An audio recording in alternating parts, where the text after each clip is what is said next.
Adakah Roma pasal 10 ayat 13 bertentangan dengan Matius 7 ayat 21 sampai 23? Dikatakan dalam Roma pasal 10 ayat 13, sebab barang siapa yang berseru kepada nama Tuhan akan diselamatkan. Sedangkan di dalam Matius 7 ayat 21 dikatakan, bukan setiap orang yang berseru kepada aku Tuhan, Tuhan akan masuk ke dalam kerajaan surga, melainkan dia yang melakukan kehendak Bapakku yang di surga. Pada hari terakhir banyak orang akan berseru kepadaku, Tuhan, Tuhan, bukankah kami bernubuat demi namamu, dan mengusir setan demi namamu, dan mengadakan banyak mujizat demi namamu juga. Pada waktu itulah aku akan berterus terang kepada mereka dan berkata, aku tidak pernah mengenal kamu, enyahlah daripadaku, kamu sekalian pembuat kejahatan. Ini tidak bertentangan ya teman-teman, karena di dalam Roma pasal 10 ini, barang siapa berseru kepada nama Tuhan akan diselamatkan. Artinya di sana, orang yang beriman sungguh-sungguh kepada Tuhan, percaya kepada Yesus, percaya bahwa Allah telah membangkitkan Yesus dari antara orang mati, maka kamu akan diselamatkan.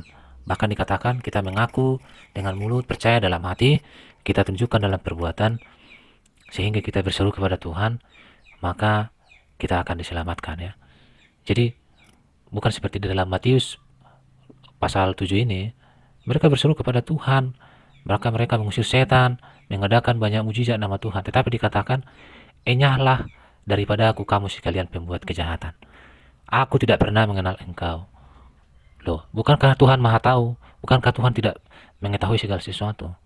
Artinya di sini teman-teman, aku tidak pernah mengenal engkau, kamu itu sebagai pembuat yang baik. Tetapi mereka dikenal Tuhan sebagai pembuat kejahatan. Enyahlah kamu sekalian. Itu artinya. Jadi di saat dia berseru di sini dengan berseru di dalam Matius dengan berseru di dalam Roma, itu adalah dua hal yang berbeda. Matius di dalam Roma adalah orang yang beriman sungguh-sungguh percaya kepada Tuhan dan melakukan firman Tuhan itu. Sedangkan orang yang di dalam Matius 7 ayat 21 ini, orang ini adalah sungguh-sungguh dalam pelayanan. Bahkan banyak mereka mengecap karunia-karunia, tetapi mereka tidak menunjukkan itu dalam perbuatan mereka. Mereka melakukan kejahatan di tempat tersembunyi, melakukan segala macam dosa.